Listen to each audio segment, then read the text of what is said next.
morning. What's happening, everybody? We're coming off one of the most beautiful like 10 days of weather ever in November. Yesterday it was 25 degrees and sunny. This is certainly going to be a November to remember. We're still in the middle of a pandemic. We just had the most controversial US election probably ever. So it's been quite an intense year, quite an intense time, and at least we got to enjoy a little summer in November, so that was nice. And on another note, I love this camera, my new Insta360. It's a 360 camera, so basically what's happening is there's two 180 degree lenses that are filming two 180 degree pictures, and then later you bring it into this little app and it stitches them together. And then I get this 360 degree view. And really the big difference is, first of all, I can get more in. So right now you can see Ollie and myself completely, and even with the widest view on the GoPro, I couldn't kind of get everything in.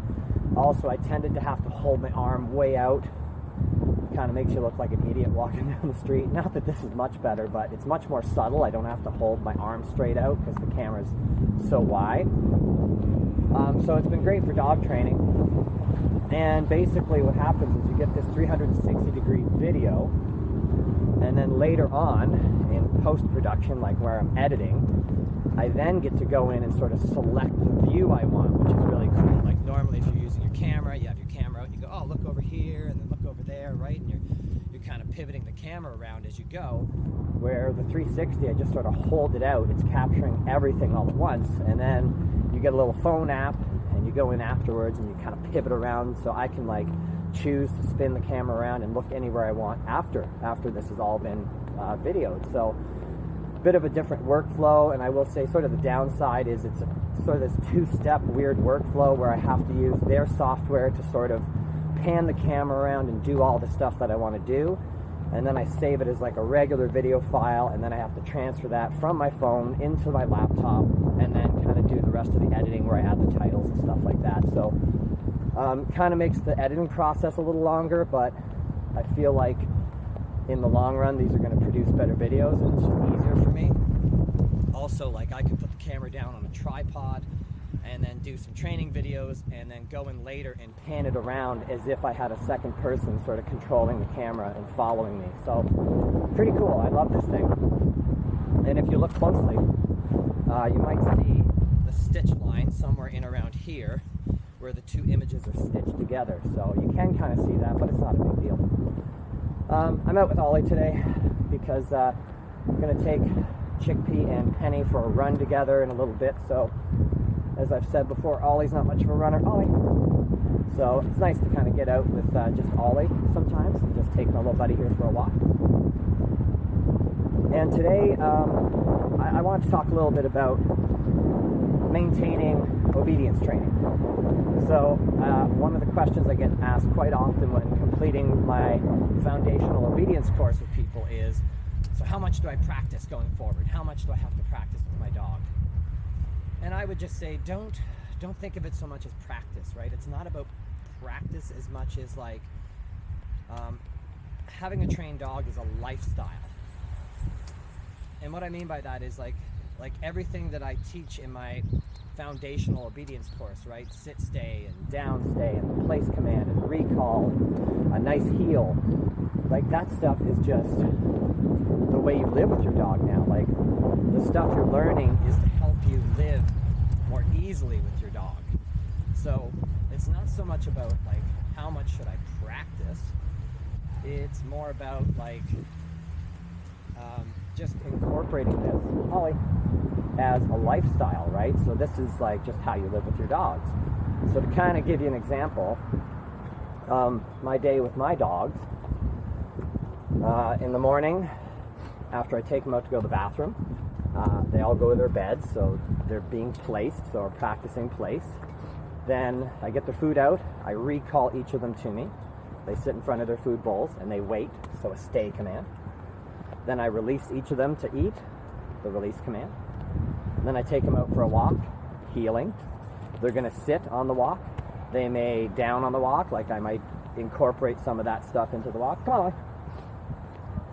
right? So when I bring them in from the yard, I recall them to the door. So I kind of just use like all the commands that I've trained them to do. It's part of how I live with my dogs, and it actually makes our lives, my wife and I living with the dogs, it makes our lives a lot easier because that's why we wanted to train the dogs, right? Like if you're doing obedience, it's not like, these aren't tricks. It's not like play dead and spin and all this stuff. Tricks are great. Nothing against tricks. It's awesome. Anything you can teach your dog and keep your dog kind of moving forward mentally is fantastic. But I believe the point of obedience training is there's some side effects like establishing leadership and, building a dog that listens to you, that kind of stuff, right? Good boy, Ollie. Yep. But I believe the point of obedience is to train a dog to do certain commands that make it easier to live with your dog. Like that's the whole point, is it's much easier to live with a dog that walks nicely on a leash, that comes when called, that will go to like a place command, like go to their bed and stay on their bed for a few minutes and not bother you if you've got company over, or you want to eat dinner or something. Like these are commands that just make life easier with your dog. So it's not about practice, right? It's not about like setting aside certain time to practice, because you're not going to be as successful as if you just incorporate it into your life and it becomes a lifestyle, right? I used to be a personal trainer years ago, and I would say it's sort of the same experience, right? It's not about like, if you want to stay fit, like my life has included working out and weight training and running and doing a bunch of stuff, not because it's like, oh, I gotta do this stuff and like I gotta schedule it all in so that it happens. I really enjoy doing this stuff. I enjoy being healthy. So like working out and running and the things that I do to stay fit, that's my lifestyle, right? So it's kind of like dieting. Like if you think about, oh, I'm going to go on a diet for 6 weeks and then I can go back to eating the way I did.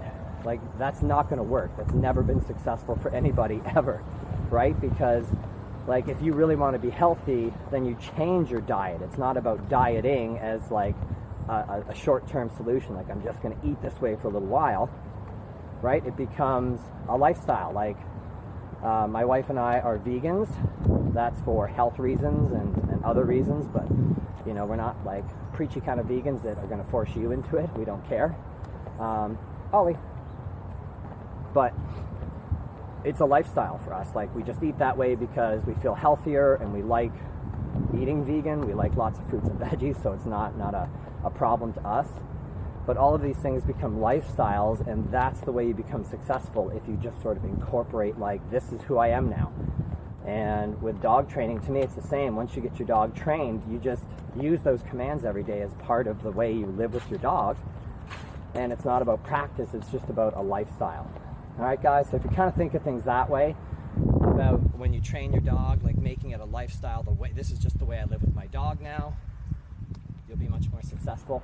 And then you don't have to sort of rack your brain with like, when do I get in these specific sort of training times for the stay command and the place command? Just use them. Just use that stuff every day, and then the training is just maintained through that lifestyle.